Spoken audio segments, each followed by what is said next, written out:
የስሙ ትርጉም መጽናናት ነው ብለናል ጀመርነው። ይሄን ሁሉ ትንቢት ሲናገር የሚናገረው ኦዲየንሶቹ የአይሁድ ሰዎች ናቸው። አይሁዶቹ አንዱ እግዚአብሔር ሊያጽናናበት ከፈለገበት መንገድ አንዱ አይዟችሁ የዘገየ እንኳን ቢሆን የእግዚአብሔር ፍርድ ምን አይልም አይዘገይም። እግዚአብሔር በቃ በትግስቱ አርፋጅ ነው። እግዚአብሔር አምላክ በቃ ለፍርድ የዘገየ ነው፣ ለቁጣ የዘገየ ነው። ምህረቱ ቸርነቱ በጣም ከሰዎች ግምት በላይ ነው። ግን ደግሞ እግዚአብሔር ጻድቅ ነው። ቢዘገይም እንኳን በጊዜው ደግሞ ሁሉን ነገር ያደርጋል። ስለዚህ ትዝ ይላችሁ ከሆነ ለነነዌ ለአሶር ዋና ከተማ ፍርድ እየተናገረ በመሃል ላይ ደግሞ ገባይልና ለህዝቡ የማጽናኛ መልእክት ይናገር ነበር። ስንጨርስ ቁጥር 15 ላይ ጥፋት እየታወጀ አገር እየታመሰ ጦርነት በጦርነት እየተጠራ ከተማ እየፈረሰ ያ ሁሉ ድብልቅልቅ በነበረበት ቦታ ላይ ይሁዳ ላይ ደግሞ ይሁዳ ሰፈር እግሮች ነበሩ፣ የተራመዱ እግሮች ነበሩ። በይሁዳ ቅጥር ላይ ሄደው የሰላምን የምስራች ብለው የሚናገሩ በጨለማ ውስጥ ብርሃንን የሚገልጡ እግሮች ነበሩ። ስለዚህ እነዛ የምስራች ተናጋሪዎች፣ እነዛ ድል የሚያመጡ፣ እነዛ የእግዚአብሔርን የምስራች የድል ዜና ይዘው የሚመጡ እግሮች እንዴት በይሁዳ ቅጥር ላይ አስፈላጊዎች እንደነበሩና እግዚአብሔር ለይሁዳ አጥፊው ፈጽሞ ጠፍቷል። አንደኛ ከዚህ በኋላ እግዚአብሔር ከዛ ቁጥር 14 ላይ የአሶርን የነበረ የገነገነ ዳይናስቲ ይሄን የስርወ መንግስቱን ከዚህ በኋላ አላስቀጥለውም፣ ዘሩ አይቀጥልም ብለዋል። አሶር አምላካቸው ላይ ተፈርዷል። ያቺ የሴት አማልክቱ ከዚህ በኋላ አትረዳውም። እንደገና ደግሞ እሱም እንኳን በህይወት እያለ አሁን መቃብሩን ስለማስኩት አይቀጥልም ብሎ አሶር ላይ የማያዳግም ፍርድ እየፈረደ ዞር ይልና ለይሁዳ ግን አይዞሽ ይሄ ጧት ማታ እየመጣ አላስቀምጥሽ ያለ ጧት ማታ ስለት እንኳን ተስለሽ ስለት መክፈያ በዓል እንኳን ወተሽ በዓል ለማድረግ የማትችይበት ታውቃላችሁ። ጦርነት ሲሆን አግሊ ነው በጣም ሁሉ ነገር ነው አይደለ? ፍሪዝ የሚያደርገው ሁሉ ነገር ነው። አሁን ይሄው ቻሌንጅ እየሆነ ያለ ነው። በትንሹ እንኳን አሁን አገር ቤት ብትሄዱ አንዳንድ በተለይ ደግሞ በኢኮኖሚ በጣም ደካማ ሀገሮች ሆርሙዝ ተዘጋ ምናምን ለኛ ዜና ሊሆን ይችላል ምናልባት እዚህ አካባቢ። በርግጥ እኛም ጋር ጨምሯል አይደል በጋሎን እውነት ይሸት እናንተ ኤሌክትሪክ መኪና ስለምትነዱ አታውቁት። ስለዚህ የማይነካው የለም፣ አፌክት የማያደርገው የለም፣ የማያናጋው የለም። እንደውም የድሮ ጠቅላይ ሚኒስትር ምንድነው ያለው?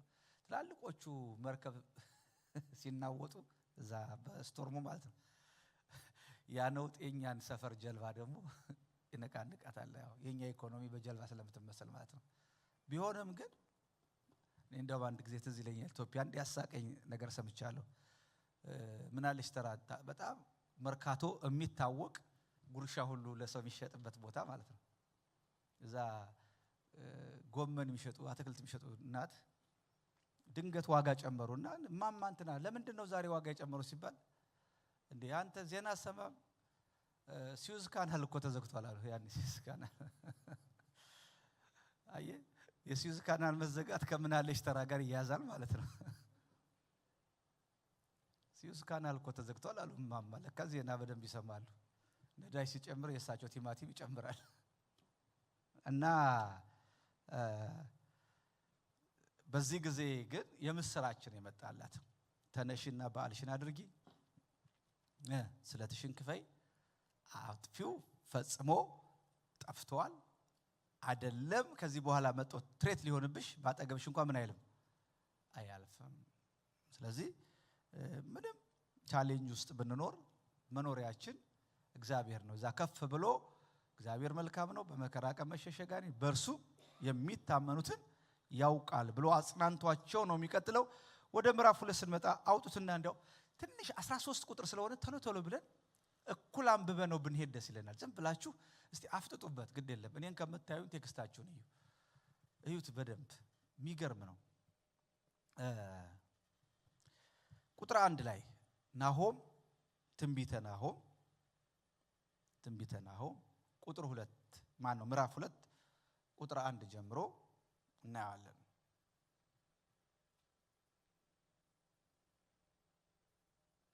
እግዚአብሔር ይመስገን። እቤታችን የገቡ የሰላም እግሮች እነሆ አምላካችሁ ብሎ የሰበኩን የምስራችሁ ላይ የሰበኩ እግዚአብሔር የነሱን እግር ይባርክ። አሜን። እግሮቹ እንዴት ያማሩ ናቸው ስለሚል እሺ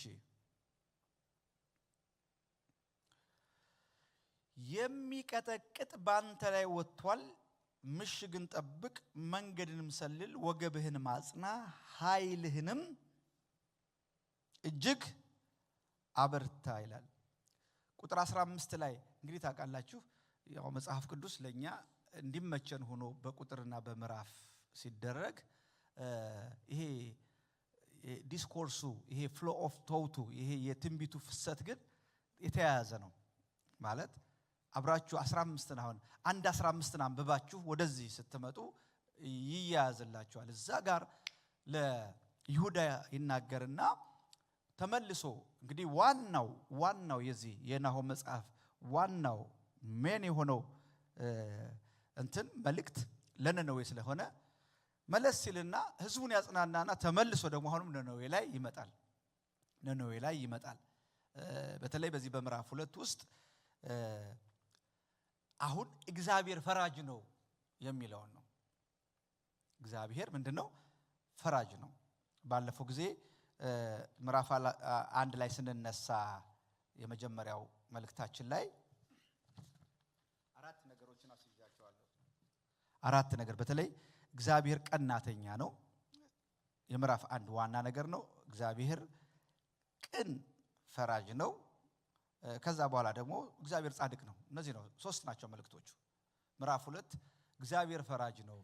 አሁን ይሄ የቀና አምላክ እግዚአብሔር ለህዝቡ የቀና አምላክ ይሄ በጽድቅ የሚቀና አምላክ አሁን ለፍርድ ሲነሳ ታዩታላችሁ። ስለዚህ ነነዌ እንዴት እንደምትወድቅ የተነገረ መልእክት ነው። እንዲህ ነው የሚለው የሚቀጠቅጥ ባንተ ላይ ወጥቷል፣ ምሽግን ጠብቅ፣ መንገድንም ሰልል፣ ወገብህን አጽና፣ ኃይልህንም እጅግ አበርታ። እንግዲህ በ612 ዓመተ ዓለም እነዚህ በተለይ ሜዶናውያን ባቢሎናውያን በነነዌ ላይ ጥቃት ለመሰንዘር የተባበሩበትን ጊዜ የሚያነሳ ሐሳብ ነው የሚያነሳው። ስለዚህ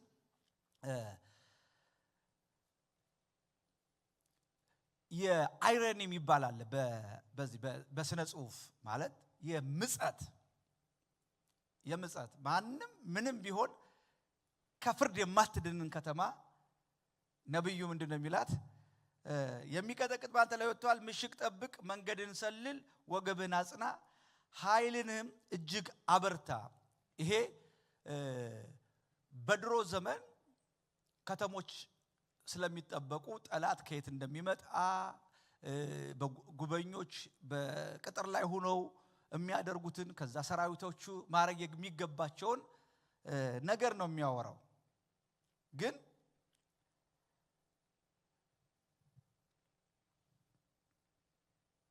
ወራሪዎቹ በግልጽ ስለሚታዩ ማለት ነው። በተለይ ቁጥር 1 ላይ በከተማይቱ ቅጥር ላይ ያሉ ጠባቂዎች ሰራዊቱ እየገሰገሰ መሆኑን ያያሉ። ስለዚህ መኮንኖቹ የጦር ጄኔራሎቹ ትእዛዝ ይሰጣሉ። እንዲህ እያሉ ምን እያሉ? ምሽግን ጠብቅ፣ መንገዱን እይ፣ ወገብህን ታጠቅ፣ ኃይልህን እጅግ አጽና።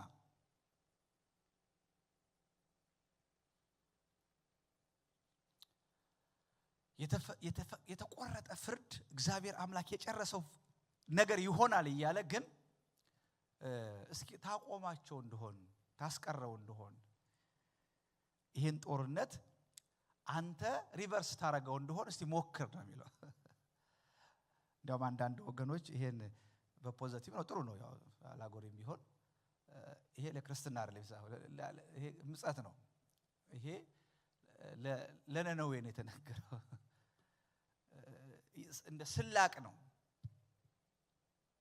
አንተ ጀግና ዓለምን ያስገበርክ ብዙዎችን እየማረክ ብዙ ነገር ያደረክ የትላንትናው ኃያል እስኪ አሁን ተነሳና ደግሞ ሞክረው ይሄኛውን ጦርነት ሞክረው ነው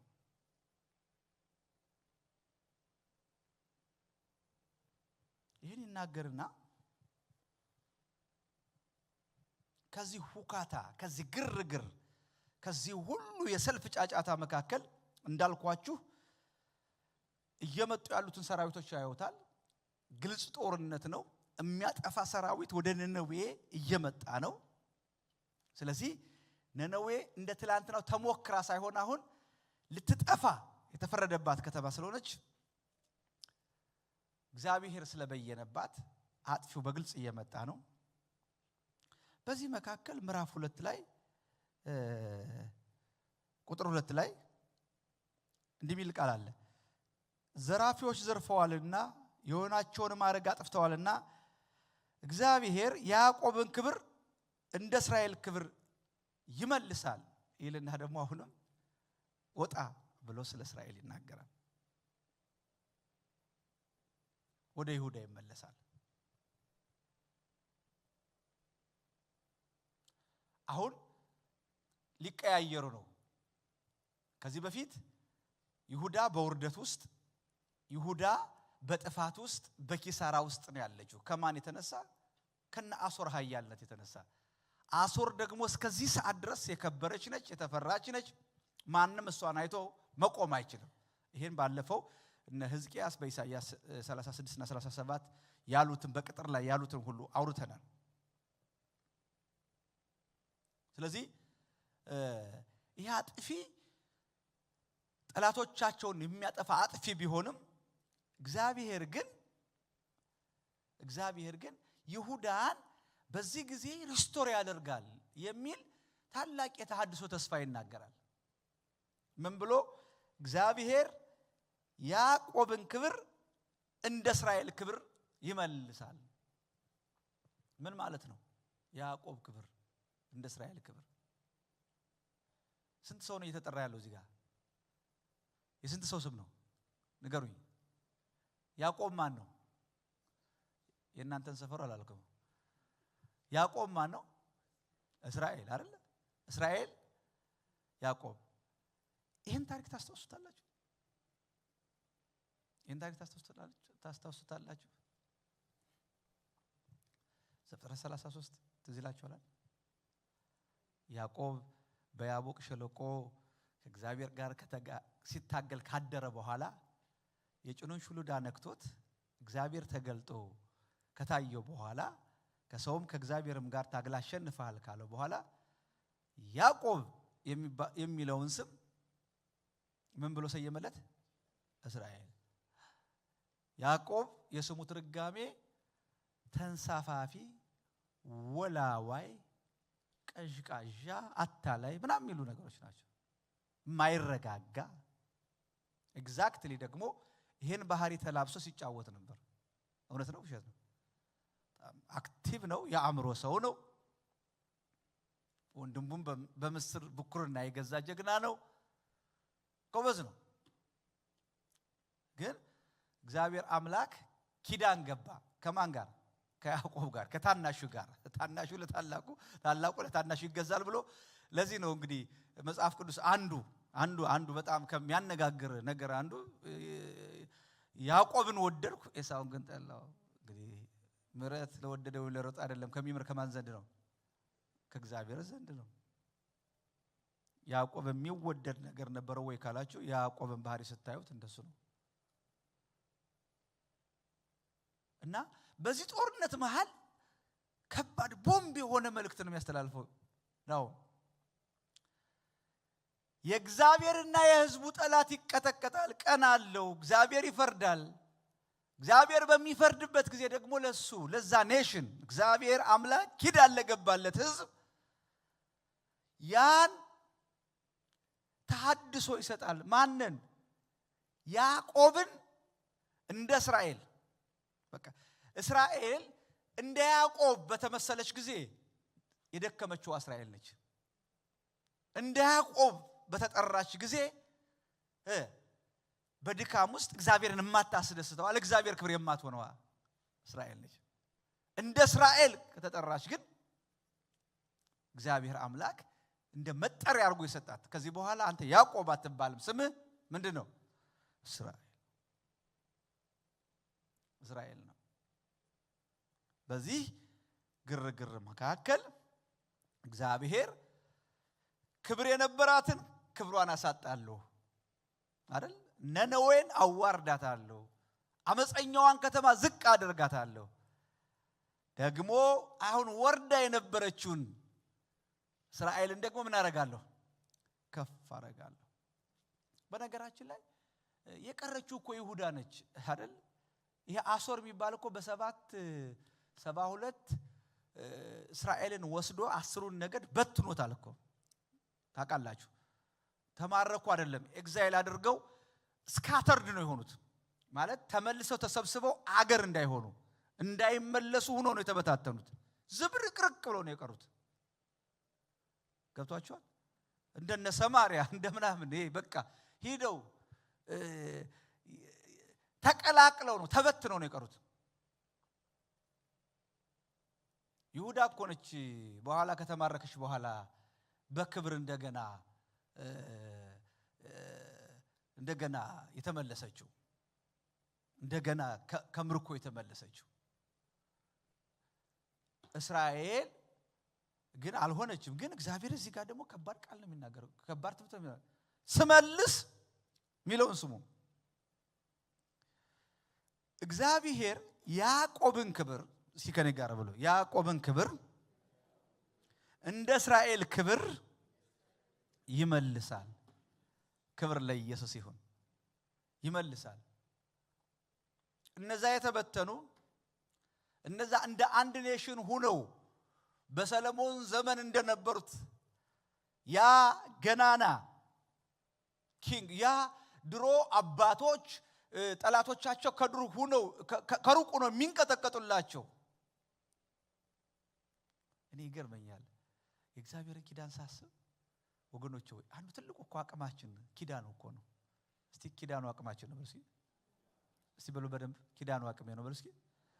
እስኪ ቻው ቻው እያላችሁ እንደዚህ እጃችሁን አንገሳብ ግድ የለ። እስቲ ኪዳኑ አቅሜ ነው በሉ እስኪ።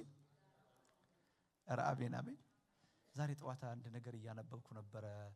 የዲቮሽን እንትኔን የዮናታንና የዳዊትን አንደኛ ሳሙኤል 20 ላይ ልብ የሚነካ ነገር።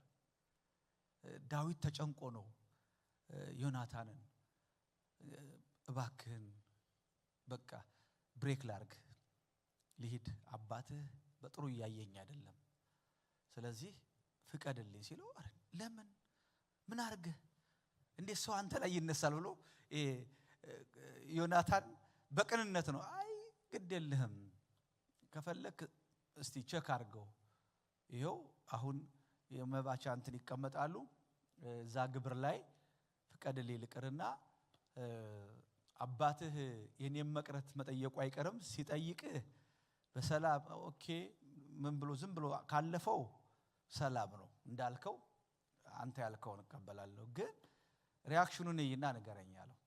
ተነጋገሩ። በቃ ነግረሃለሁ፣ ከዛ በኋላ አሳውቀሃለሁ። የሆነ ወደ ድሩ ወጥቼ የሆነ ፍላጻ ወረውርና ፍላጻው ከዛ ወዲያ ነው ካልኩት እንትኑን ወጣት ነግረኛለህ፣ ወደዚህ ነው ካልኩት ግን ሰላም ነው፣ ዝም ብለህ መንገድህን ተከተላለህ ምናምን ብሎ በዚያ ዲል አደረጉና ግን በዚህ ሁሉ ውስጥ ማለት ነው ሳኦል ንጉስ ሆኖ እያለ አንድ ትንሽ ብላቴና ደግሞ እነሱ ቤት ጉድ ጉድ እያለ ዳዊት ማለት ነው እንዳለው ልክ የእሴይ ልጅ ዛሬ በዚህ ገበታ ላይ ለምን አልተገኘም ብሎ ሲናገር አይ ወንድሞቹ የሆነ እንትን ነበራቸው ፍቀድልኝ አለ ምናምን። ከዛ ተናደ አንተ የጠማማ ሴት ልጅ ይሄ ሰው ነገ አንተን እንዲህ እንደሚያረጋ አታውቅም ብሎ በጣም እንግዲህ ከአንድ ንጉስ እንደዚህ ይቆጣል ብላችሁ አታስቡ። ቁጣው ነደደ፣ እንዲያውም ቀስት ሁሉ ወረወረበት ይላል። በልጁ ላይ ገባውና በቃል ኪዳኑ መሰረት እና ይገረመኝ ምን እንደሚለው ታውቃላችሁ? እውነት ነው አባቴ ተነስቶባል፣ ስለዚህ አንተ ሂድ፣ እውነት ነው ያልከው እውነት ነው፣ ግን ይለዋል አደራ አደራ በመንግስት ይለዋል። ወይ ጉድ! እንዴ ከአገር እኮ አሳይለም ማን ነው የኮበለለ እኮ ነው ወደ በረሃ እኮ ለሽፍትነት እየገባ ነው። ከአባቱ ጦር ለማምለጥ እየተሰደደ ያለን ሰው ቤግ ያደርገዋል። አደራ እኔና ቤቴን አስብ፣ እስራኤልን የምትገዛው አንተ እንደሆንክ አውቃለሁ። አይገርም? እስቲ ኪዳኑ አቅሜ ነው በሉ እስኪ። እየተሸነፍኩ እየኮበለልኩ ወደ ኋላ እየሄድኩ እያጣሁ ኢሚዲየት ሉዝ ነገር እየበዛ እንዲህ የጎደለ ነገር እያለ ዋው ወገኖቼ ሆይ በፍጹም የኪዳን ልጅ አሁን ባልኝ በለለኝ አልመዘንም። ምን አለ ሳይሆን የማን ነው የሚለው ነው የሚመዝነኝ። አሜን ትላላችሁ? ድልብ ያሞጋል። እየተላቀሱ እየተሸኛኙ በቃ ዮናታን ደግሞ ደጋግሞ ያሰብ አንዴ ብቻ ለሚናገረው አደራን ቃል ኪዳናችን ትመጣለህ። አባቴ እንደማይቆይ ያውቃለሁ። እግዚአብሔር ካንተ ጋር እንደሆነ በርግጥ ገብቶኛል። አንተ የእስራኤል ንጉሥ ነህ። አንተ አባቴ ወንበር ላይ ተቀመጠ እንጂ ትድግናውን እያደረክ ያለው አንተ ነው። ሌላ አልጨምርላችሁ። አንተ ትዝ ይላችኋል ሰላዮችን ደበቀችው ረዓብ አይደል? ከከተማው ዳር ስለነበረች ኮርነር ላይ ስለነበረች ቤቷ ይመች ስለነበር ከደበቃቻቸው በኋላ ልክ ሲመለሱ በገመድ ታወርዳቸው ነበር በመስኮት። የሚከርመኝ እየወረዱ ተንጠላጥለው ነፍሳቸው ለማዳን እኮ ነው እየወረዱ እኔ ምንሽ ረዓብ ይሏት ተመልሰን ስንመጣ ከተማዋን ስናጠፋ አብረን እንዳናጠፋሽ ኧረ አሁን በገመድ ታስረ እየወረድክ ነው። እና ክርስትና ውስጥ የማይገባችሁ ኦድ የሆነው ነገር እኮ ይሄ ነው። የምናልፍበት እየሆነ ያለው ነገር ዲስክራይብ አድርገን ህልማችሁ ኪዳናችሁ አሜን እስቲ ጮክ ብላችሁ አሜን። እግዚአብሔር ያለላችሁ ተመልሰ መምጣታችን አይቀርም። ወገውን ታስሮ አንደር መርሲ ኦፍ እኮ እሷ እኮ ነች። አሁን በሷ እጅ ነው ያለው። ህይወታቸውን እያዳነች ነው እየታደገች ነው። ያሁኑ አዳኝ እኮ እሷ ነች አይደለ? ጋለሞታው ረዓብ ይላል እንደው መጽሐፍ ቅዱስ። እስከ ታይትሏ እንኳን ግልሙትና ነው። ግን በቃ እያተረፈቻቸው እያሾለከቻቸው በከተማ ቅጥር በአጥር በመስኮት አዘልላ እየሰደደቻቸው የታሰሩበትን ገመድ እየወረዱበት ያለውን የመጫኛ እንትን አይደለም ፊልም ያረጉት። እሱን አይደለም ያሁንን ህመም አይደለም ያሁንን መሮጥ አይደለም ፊልም ያረጉት። እግዚአብሔር ያላቸው አሳልፌ ሰጥቻቸዋለሁ። ክብር ለኢየሱስ ይሁን። እስቲ እግዚአብሔር ያለን በሉ ከኔ ጋር እስቲ አውጡ። እኔ ብቻ ለምን ወራጫለሁ? እዲ አብረን ነው ወራጭ እንጂ። እስቲ ቀንጃችሁን ስቲ ግድ የለ። እግዚአብሔር ያለን ከሚሆንብኝ በላይ ነው። የሚሆንብኝ ነገር የተባለልኝን ነገር አይበልጥም። በቃ ይስማ ጠላት። 4 ነጥብ። ክብር ለኢየሱስ ይሁን። እንደሱ ነው። እቺን ከተማ ብዙ የጥፋት ወሬ እንዳልኳቸው ብዙ የሆነ ዲስትራክሽን እየተወራ ባለበት በዚህ አስቸጋሪ ጊዜ ያን ጠማማነትሽን ያን አልታመን ባይነትሽን ያን ወላዋይነትሽን ያን አታላይነትሽን ቀይረዋለሁ። ክብር ለጌታ ይሁን። ቀይረዋለሁ። ለጥፋት የመጣ ያ መልእክተኛ ለጥፋት የመጣ ያ እግዚአብሔር ኢንተርቬንሽን እስራኤል ላይ አይሁድ ላይ ግን ሌላ ታሪክ ሌላ ነገር ተናግሮ ይላል። ክብር ለኢየሱስ ይሁን። ስለዚህ የእስራኤልን ክብር የያዕቆብን ክብር እንደ እስራኤል ክብር እመልሳለሁ። እስራኤል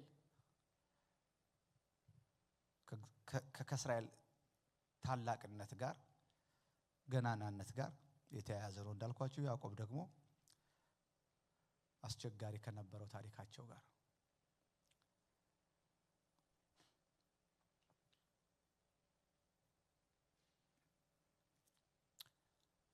ቁጥር 3 ላይ እንሄድና በተለይ ከዚህ ከምዕራፍ 2 ቁጥር 3 እስከ 3:19 ድረስ በእነዚህ በሚቀጥሉት ሁለት ምዕራፎች 4 የነነዌ ውድቀት መገለጫዎች ነነዌ እንዴት እንደወደቀች ኤክስፕሌን ለማድረግ የሚገልጥ ነው። የመጀመሪያው የነነዌ ውድቀት መግለጫ የሚጀምረው ከቁጥር 3 ጀምሮ ነው።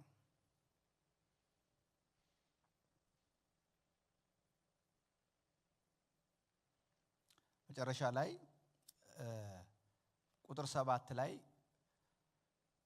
በህዝቡ የተወሰነውን ክፍል ምላሽ ጠይቅ እንትን ብሎ ይጨርሳል። ምንድነው የሚለው? የኃያላኑ ጋሻ ቀልቷል፣ ጽኑዓንም ቀይ ልብስ ለብሰዋል። እርሱም በሚዘጋጅበት ቀን ሰረገሎቹን እንደ እሳት ይንቦገቦጋሉ፣ የጦሩም ሶሜያ ይወዛወዛል። ሰረገሎቻቸው በመንገድ ላይ ይነጉዳሉ፣ በአደባባይ ይጋጫሉ። መልካቸው እንደ ፋና ነው፣ እንደ መብረቅም ይከፋሉ ይላል። እንግዲህ እንዳልኳችሁ ይሄ ናሆም መጀመሪያ ላይ ስናወራ በጣም የታወቀ ገጣሚ ነው። በጣም ስዕልን በቃ የእግዚአብሔርን ባህሪ የእግዚአብሔርን ነገር በጣም በማድመቅ የታወቀ ሰው ነውና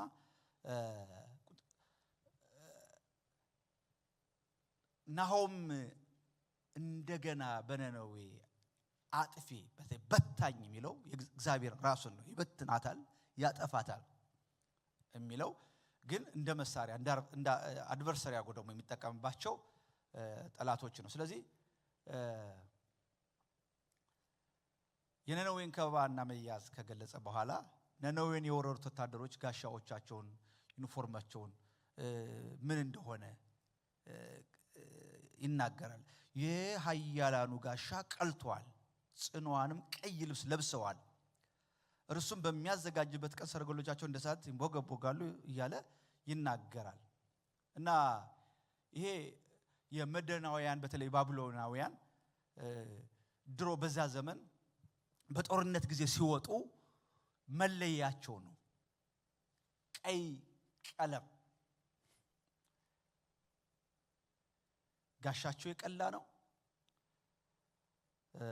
ልብሳቸው የቀላ ነው። ልክ ይሄ ኳስ ሜዳ በሆነ መለያ ሰው እንደሚታወቅ በዛን ዘመን እነዚህ ሁለቱ የሜዶናውያንና የባቢሎናውያን ይሄ ነው። መልእክት አለው። ሰዎች ሰረገሎቻቸው ላይ የወታደራቸው ዩኒፎርም ላይ እዚህ ጋር እንደሚናገረው የኃያሉ ጋሻ ላይ እንደዛ ፒክቸር ያደርገዋል። ይሄ በደም የጠገበ የቀላ። ስለዚህ መልእክት አለው። ከተማችሁ በገባን ጊዜ ይሄን እናደርጋለን። በጠላቶቻቸው ልብ ውስጥ ፍርሃትን መልቀቅ ነው። ስለዚህ ኢንቴንሽናል የሆነ ማስፈራሪያ ነው።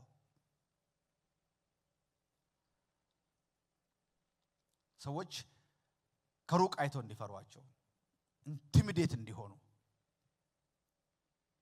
ይሄን ይናገራል። ሰረገሎች በመንገድ ላይ ይነጉዳሉ፣ አደባባዩም ላይ ይጋጫሉ። መልካቸው እንደ ፋና ነው፣ እንደ መብረቅም ይከንፋሉ ይላል። የሚሰጣቸው እንዴት ፒክቸር እንደሚያደርጋቸው ታያላችሁ።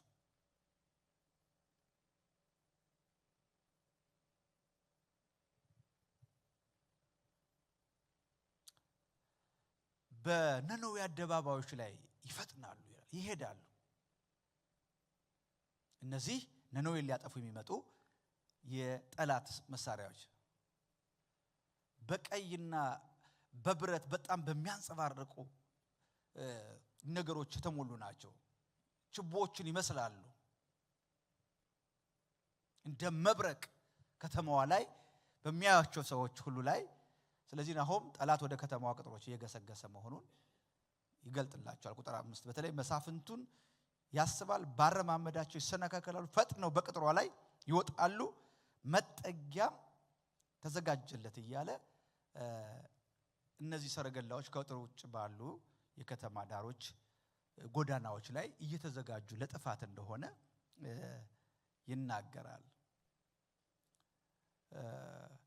በሰረገሎቻቸው ጎማዎች ላይ ብረቶችን ሁሉ ይወጉ ነበር እንደ ቀስትና ይሄ ይገጫጫሉ፣ ሂደው እንደዚህ ይነካካሉ የሚለው ኢንቴንሽናል እየተሽከረከረ የሚቆርጥ እንደ ሰይፍ ስለሆነ የጠላቶቻቸውን ተሽከርካሪ የእንጨት ጎማ በድሮ ማለት ነው የሚቆርጥ አንደኛውን ፓርት ተጠግቶ የሚቆርጥና ሰረገላቸውን ሽባ የሚያደርግ እንደዛ የሚሽከረከርና አንዳንድ የመጽሐፍ ቅዱስ አስተማሪዎች አሁን ድረስ ማለት ነው በሙዚየም ያንታዩታላችሁ እነዚህ የጦር መሳሪያዎች ምን እንደሚመስሉ በሰረገሎቻቸው ጎማ መሃል ላይ በሚሽከረከረው ላይ ሌሎችን እየቆረጠ የሚሄድ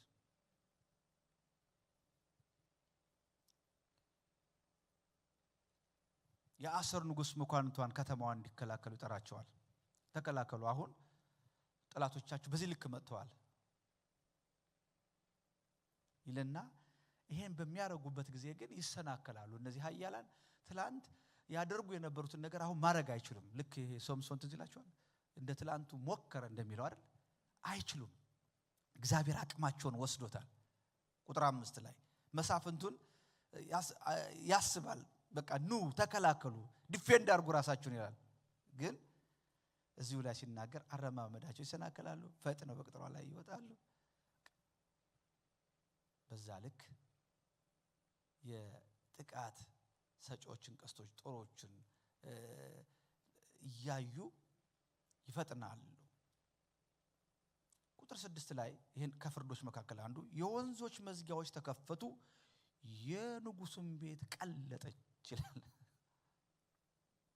ቀለጠች ይላል። አሦርን ለማጥፋት እንግዲህ ይሄ ሁሉ የሚነገረው በነብዩ በናሆም አንደበት ነው። እነሱ የተዳረጀ ጦር አላቸው። አሦራውያን ማለት በጣም ለዓመታት የገነቧቸው ሰልፈኞች፣ ቀስተኞች፣ እነዚህ እንትኖች ሰረገሎች ምናምን አላቸው። ግን አሁን እየመጣ ያለው ሰረገላ ግን ከነሱ የበለጠ ነው። ደግሞ እግዚአብሔር አምላክ ከዚህ በተረፈ በተጨማሪ አሦርን የሚያጠፋ ሌላ ነገር ተጠቀመ። ቁጥር 6 ላይ የወንዞች መዝጊያዎች ተከፈቱ። ምን ማለት መሰላችሁ? የአባይ ግድብ ፈረሰ ብላችሁ ምን እንደምታስቡ ታውቃላችሁ? ማንን እንደሚያጥለቀልቅ። አሁን አንዳንድ ሰዎች ልክ ኢትዮጵያ ኒኩለር ታጥቃለች ብሎ ነው አይደል የሚናገሩት። እኔ አስታውሳለሁ ገና ሳይሞላ እንኳን እዚህ የነበሩት አምባሳደር ሲነግሩን አሁን እንኳን ባለበት ሁኔታ የሆነ ነገር ቢደረግ የአባይ ግድብ የሱዳንን ከተማ አጥቦ ይወስዳታል። ታውቃላችሁ ለንደንን ከተማ እንደሚያክል አሁን ርዝመቱ ወደ ላይ 300 ምናምን ኪሎ ሜትር ነው። እና በዚህ ሁሉ የሞላ ውሃ ግድቡ ቢናድ ግብፅን እስከ አስዋ ምናምን ነው ጠራርጎ ሂዶ እዛ ያን ትልቁን እንትን ሁሉ እና ኒኩለር ነው አይነካም። አሁን ጠባቂም አያስፈልገውም፣ ራሱን ይጠብቃል። ድሮ እስኪሰራ ድረስ በእንትን በምናምን በወታደር በመከላከያ በምናምን አይደል በአየር ኃይል። አሁን አየር ኃይል አያስፈልገው ምን አያስፈልገው። ግብፅ ይሄን ሞክራለሁ ካለች በራሷ ላይ ሱሳይድ ነው የምታደርገው። ስለዚህ አሁን ምን ይላል? አሦር በከተማዎች ትላልቅ እነ ኤፍራጥስ እነዚህ ትላልቅ ወንዞች በዳርና በዳር ያልፋሉ። በከተማዋ መሃል የሚያልፍ አለ። ወደ 13 በሮች አሉ። በእነዚያ 13 በሮች ሁሉ ውሃ እንትን ይላል እና የተገደበ ነው። ወደ ከተማው እንዳይገባ የተገደበ ነው። አሁንማ ግድቡ ተነሳ። ለዚህ ነው አንዳንዶች በጣም ኃይለኛ ዝናብ ዘንፎ ጎርፎ ነው የሰጠመችው ይላሉ። አንዳንዶች ደግሞ ይሄው ግድብ ነው ተሰብሮ ያጠፋት። የጤግሮስ ወንዝ በነነዌ ቅጥሮች አቅራቢያ ይፈስ ነበር። ሁለቱ ገባር ወንዞች ሆሶር እና ቱቢል የሚባሉ በከተማ ውስጥ ያልፉ ነበር። ስለዚህ የነነዌ 15 13 አልኩ በሮች ከዚህ ገባር ወንዞች ወይም ከነዚህ ቦዮች ለሚወጣው ውሃ መተላለፊያ ይዘው ነበር። የወንዞች በሮች ተብሎ ነው የሚጠሩት ራሱ ስማቸው። አሁን ምን ሆነ ነው የሚለው ቁጥር 6 ላይ የወንዞች መዝጊያዎች ተከፈቱ። በስመአብ በከተማዋ ላይ እነዚህ የተዘጉ ግድቦች ተከፈቱ።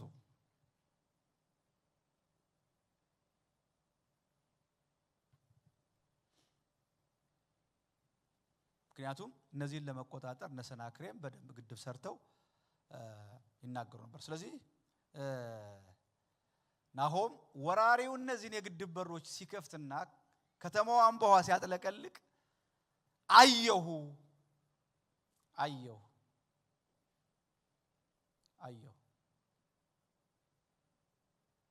ምዕራፍ 1 ላይ ፈጽሞ ያጠፋታል የሚለው በዚህ ልክ ነው።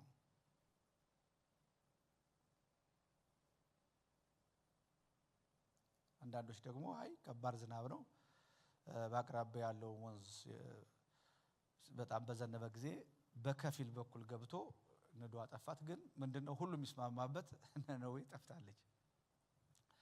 ጠፍታለች እንዳልነበረች የሰጠመች ከተማ ነው። መግቢያችን ላይ ስዕሉን አሳይቻቸዋለሁ። አሁን በኢራቅ ከሚጎበኙ ተቆፍረው ከወጡ ከተማዎች አንዱ ሆና ተገኝታለች አይደል?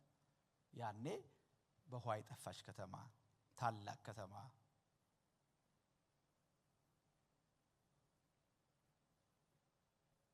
ስለዚህ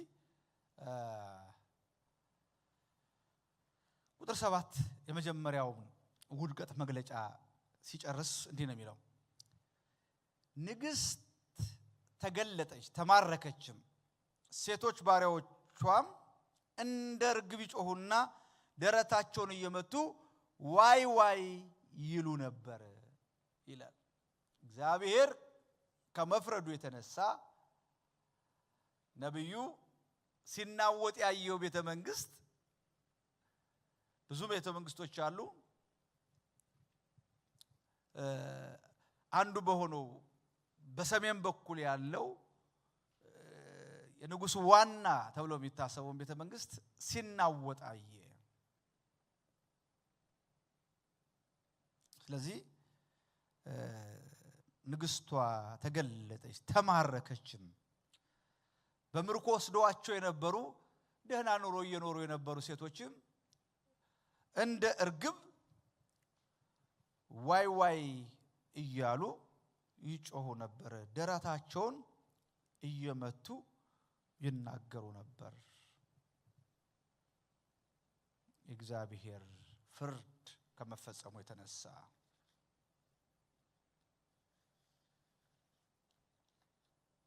እግዚአብሔር በነነዌ ላይ ከመናሳቱ የተነሳ እንደ እርግብ ይጮሁና ደረታቸውን እየመቱ። እዚህ ጋር እንግዲህ እርግብን ደግሞ በጩኸት ገልጧታል። እርግብ እንዳልቃሽ እንደምትጮህ አላውቅም ነበር እስካሁን። ግን ጩኸቷ የሴቶችን ዋይታ ምሳሌ ይዞ እዚህ ጋር ተጠቅሷል። ስለዚህ የእግዚአብሔር በነነዌ ላይ የነበረው ፍርዱ ተሰውሮ ነበር፣ በምህረት አልፏት ነበር። አሁን ግን ከተማዋ ከሀብቶቿ ካላት ነገር ትማረካለች። እግዚአብሔር አምላክ በነነዌ ላይ ይፈርዳል ብሎ ይናገራል። ሁለተኛውን ፈጠን ብለን እንይና እንጨርስ። ሁለተኛው የነነዌ ውድቀት መግለጫ ትንሽ ከመጀመሪያው ይልቅ ደግሞ ፍልስፍና አዘል የሆነ ነው ነብዩ የሚናገረው። ነነዌ ግን ከድሮ ዘመን ጀምራ እንደተከማቸ ውሃ ነበረች።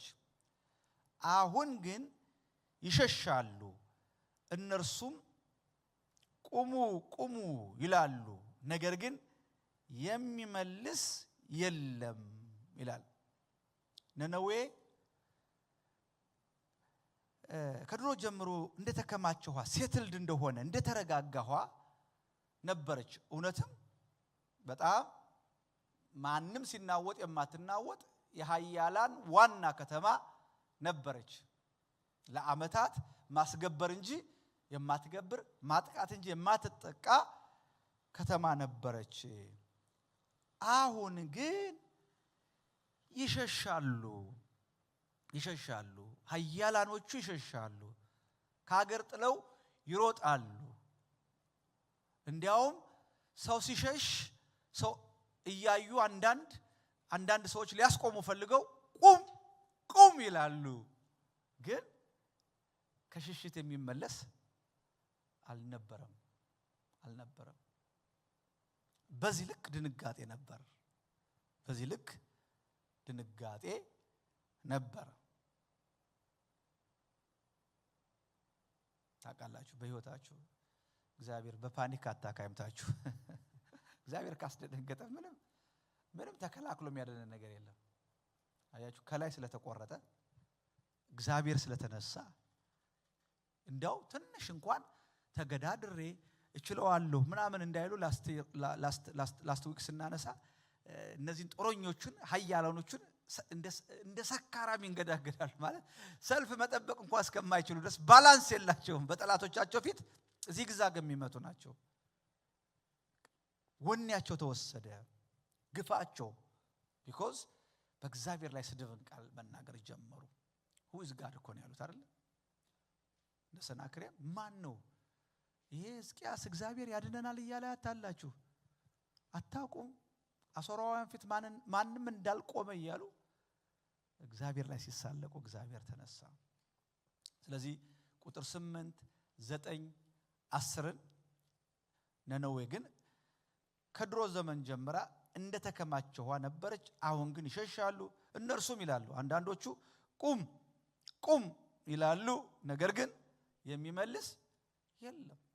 ተረጋግቶ አገር አድርጎ ለማስቀጠል የሚችል የለም።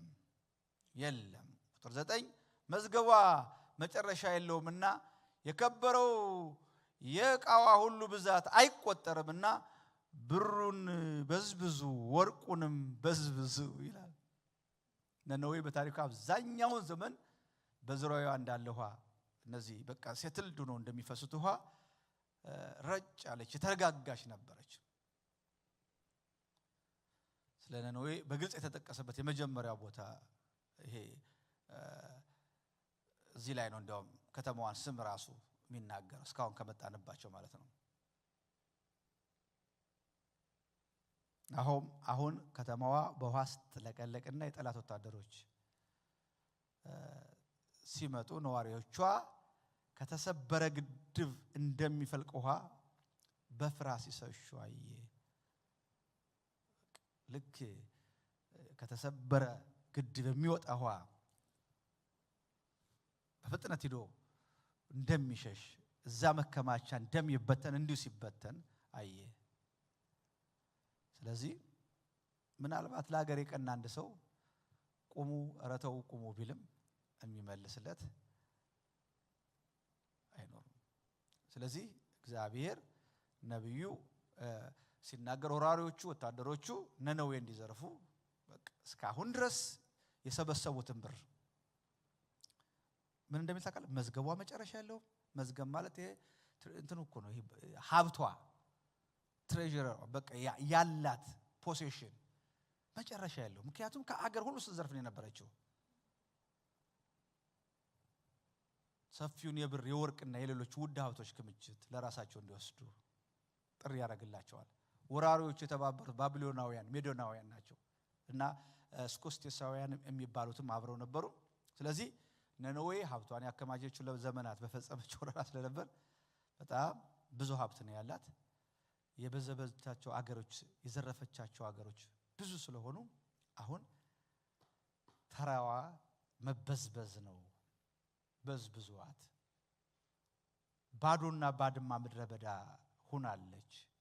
የሚገርማችሁ ነብዩ ትሆናለች እያላል የሚናገረው ሆናለች በእግዚአብሔር ዘንድ የተፈጸመ ስለነበረ ይሄ እንደ ተፈጸመ ጊዜ ቴንሱ ራሱ አረፍተ ነገሩ ሆናለች በድፍረት ነው። ያለቀ ነገር ነው የሚናገረው። ሆናለች አይቶታል። እግዚአብሔር ዘንድ ያለቀ ስለሆነ ሆናለች። እሱ በተናገረበት ጊዜ ምንም የሆነ ነገር የለም፣ ግን እግዚአብሔር እንዳደረገው ነው የሚናገረው። ጉልበቶቿ ተብረክርከዋል፣ በወጉ ሁሉ ህመም አለ፣ የሰዎች ሁሉ ፊት ጠቁረዋል ይላል። እግዚአብሔር ፊቱን ስለዞረ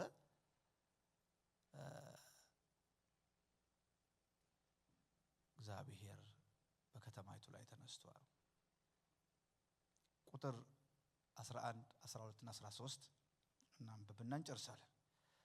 የአንበሶችም መደብ የአንበሶችም ደቦል የሚሰማራበት አንበሳውና አንበሳይቱ ግልገሉ ሳይፈሩ የሚሄዱበት ስፍራ ወዴት ነው ይላል። አሁን እዚህ ጋር ደግሞ አይታችኋል። አንበሳ አንበሳይቱ አንበሳ ደቦል አንበሳ አንበሳ መጽሐፍ ቅዱስ ስታጠኑ አይደል ስለ ጥራ ስታነገር አንድ ነገር ደጋግሞ ከተነገረ ያ መልእክት አለ።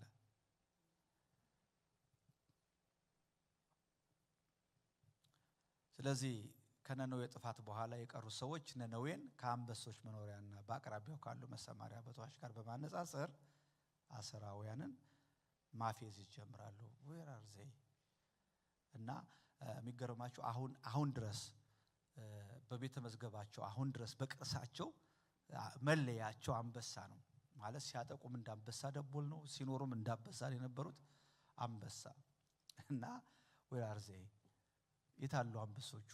እነዛ ተናጣቂዎቹ የታሉ? እንዳንበሳ መሪዎቹ እንዳንበሳ ነው የሚመስሉት። ሙአንበሳ ነገደ ይሁዳ አይደለ? እኛም ነበርንኮ እንዳንበሳ አይደል? ይከጅለን ነበር። አታውቋቸውም። ሙአንበሳን አታውቁም። አዲስ ትውልድ ስለሆነ ምንም አፍጦ ነው ያየ። አላያችሁትም? የድሮ እንትን ላይ አይደል? ሙአንበሳ ዘነገደ ይሁዳ ቀዳማዊ ኃይለ ሥላሴ ላድርሳችሁ እስከዚህ።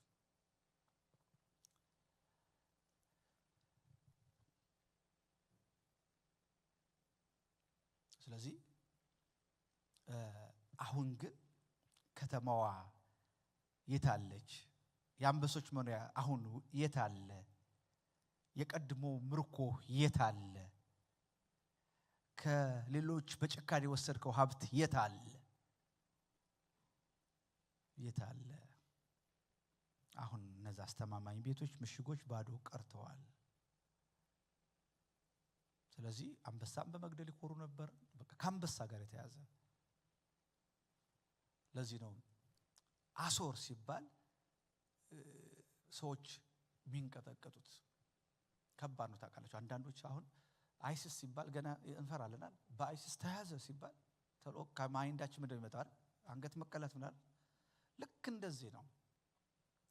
የማይራሩ ናቸው። ስለዚህ ለራሳቸው የሰጡት በዘመናት ይሄን ደግሞ ለአንድ ዓመት አይደለም ለሁለት ዓመት አይደለም በአመታት ደረጃ ያከማቹት መለያቸው ነው። የነሱ የባህሪ መገለጫ ነው። ስለዚህ የአሶር ነገስታት በአንበሳ አይደል ላይ አንበሶችን በመግደል ችሎታ ነበራቸው። እሱ ብቻ አይደለም ነገስታቱ የራሳቸው ጨካኝና ፍርሃት አልበኝነት እያመጡ የሰውን አንገት እየቆረጡ ፒራሚድ መስራት፣ ሰውን በቆሙ ቆዳውን መግፈፍ፣ እነዚህ የነሱ በጌጣጌጦቻቸው በምንም። ስለዚህ አሁን ወይ አርዘይ ነው ጥያቄ የታለ? ቁጥር 12ም አንበሳው ለልጆቹ የሚያበቃውን ነጠቀ፣ ለእንስሶችም ሰበረላቸው፣ ዋሻውን በንጥቂያ መደቡንም በቅሚያ ሞልቶታል ነበረ ያደርግ ነበረ። 13 ላይ ሲጨርስ እነሆ በአንቺ ላይ ነኝ ይላል የሰራዊት ጌታ እግዚአብሔር። ይህን ቃል ሳይ እንዴት ድንግጥ እንዳልኩ ልነግራችሁ አልችልም። እግዚአብሔር እኔ ካንቺ ጋር ነኝ ሲል አይደለም ይሻለው? ይሄ ሁሉ የሆነው የሰራዊት አምላክ እግዚአብሔር እኔ ባንቺ ላይ ነኝ እያየውሽ ነው ጀጅ እያደረኩሽ ያለሁት እኔ ነኝ ኖ ባንቺ ላይ ነኝ ይላል የሰራዊት ጌታ እግዚአብሔር ሰረገሎቿን አቃጥያት እሳለሁ ሰይፍም የአንበሳ ደቦሎችን ይበላቸዋል ንጥቂያሽም ከምድር አጠፋለሁ የመልእክተኞችሽን ድምጽ ከእንግዲህ ወዲህ አይሰማም እነዚያ በይሁዳ ቅጥር ላይ የመጡ ሽንታችሁንና ኩሳችሁን ሽንታችሁን እንድትጠጡ ኩሳችሁን እንድትበሉ አይደለምን እያሉ እነ ራፋስቂስ ያኔ በእናንተ በሶርያውያን ቋንቋ ተናገሩ ባካችሁ ሰማለን ሲባል ኖ ለማስጨነቅ ነው የተላክነው እያሉ በህዝብ ላይ ሲቀልዱ ነበር ያን ሁሉ ነው የሚለው የመልእክተኞችሽን ድምጽ እንኳን ከዚህ በኋላ ያምትኮሪበትን ሰረገላሽን አቃጥለዋለሁ የነጠቅሽውን ነገር ወስደዋለሁ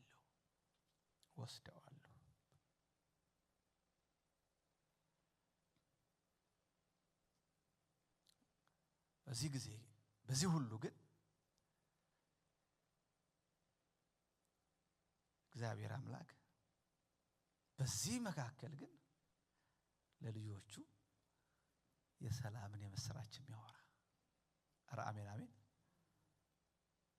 እግሮችን መልእክተኛ ይልካል በዚህ ሁሉ ግን እግዚአብሔር የኪዳኑን ህዝብ ያስባል በዚህ ሁሉ ግን እግዚአብሔር ያዕቆብን ክብር ይሄን ወረደውን እንደ እስራኤል ክብር መልሳለሁ ይላል በዚህ ሁሉ ግን እግዚአብሔር መልካም ነው በመከራም ቀን መሸሸጊያ በዚህ ሁሉ ግን እግዚአብሔር በወጀብና በአውሎ ንፋስ ውስጥ መንገድ አለው አያችሁት አሁን ስሉን ያገኛችሁት አሁን እየተናገረበት ያለው አሁን ግን ጥልጌጥ ነው እግዚአብሔር በወጀብና በአውሎ ንፋስ ውስጥ መንገድ አለው አይገባችሁ እዚህ ታሪክ ጋር ሲያዝ ነው አቅም ያለው በዚህ ሁሉ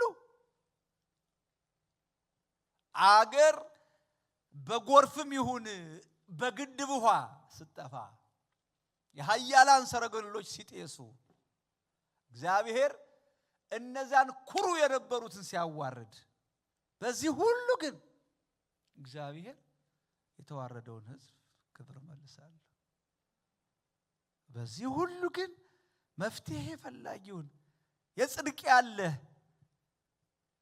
የእውነት ያለ የሚለውን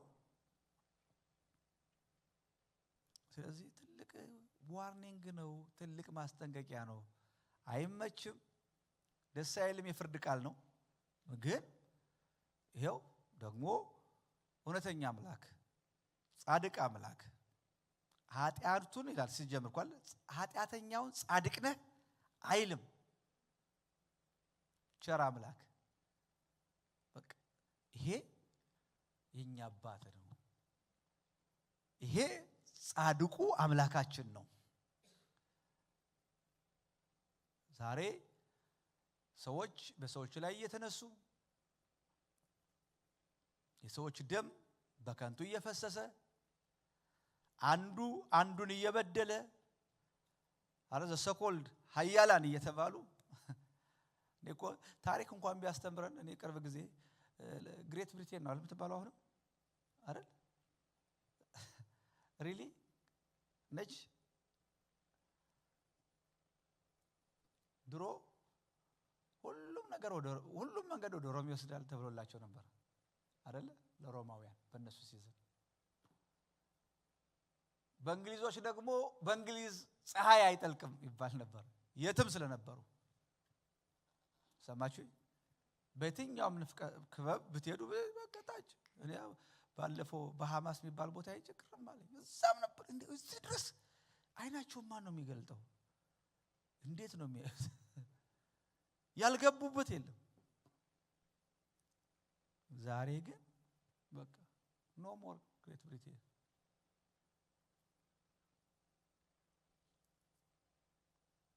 አይተናል ይወጡ ሲወርዱ አይተናል እግዚአብሔር ሲዳኝ አይተናል እግዚአብሔር በጽድቅ ሲገለጥ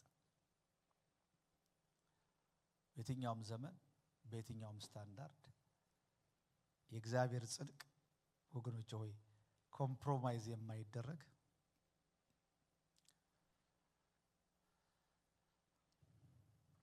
ሁሉ ክሎክዋይዝ ሁሉ በአመፃ በቃ ሁሉ እየተባበረ ቢሄድ እንኳን ብቻችን ቆሞ ሊያስቀረን የሚችል እውነት እግዚአብሔር ጻድቅ ፈራጅ ነው።